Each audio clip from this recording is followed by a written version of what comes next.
जय श्रीकृष्ण. आज आपण बनवणार आहे पोकळ्याची भाजी. ही फक्त पावसाळ्यातच मिळते, वर्षभर एकदा खायला पाहिजे. खूप व्हिटॅमिन आणि पौष्टिकची असतं. त्याच्याकरता आपण घेतलेलं आहे लसूण, लाल मिरची आणि कांदा. आता आपण कांदा चिरून घेऊ.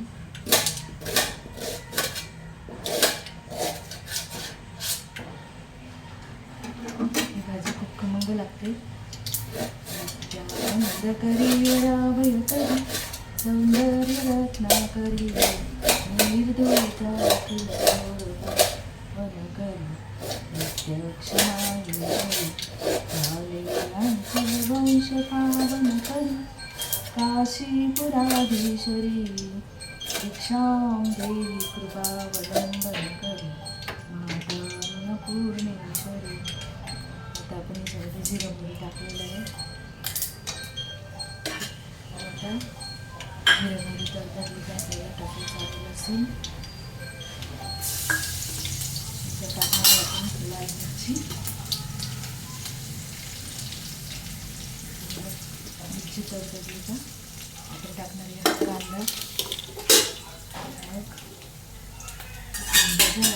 आपल्याला ही भाजी चिरून टाकायची.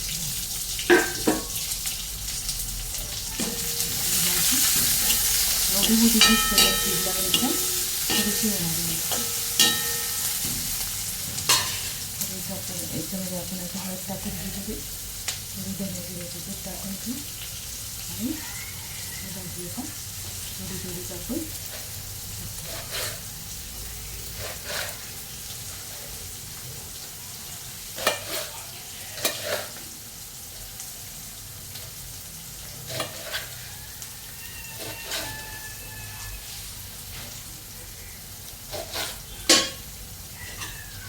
भाजीचा कांदा चांगला भरपूर घेतला. मिरची लाल झाली. ही भाजी आपल्याला सुकीच बनवायची आहे. त्याच्याकरता थोडा आपण चिरून घेतला.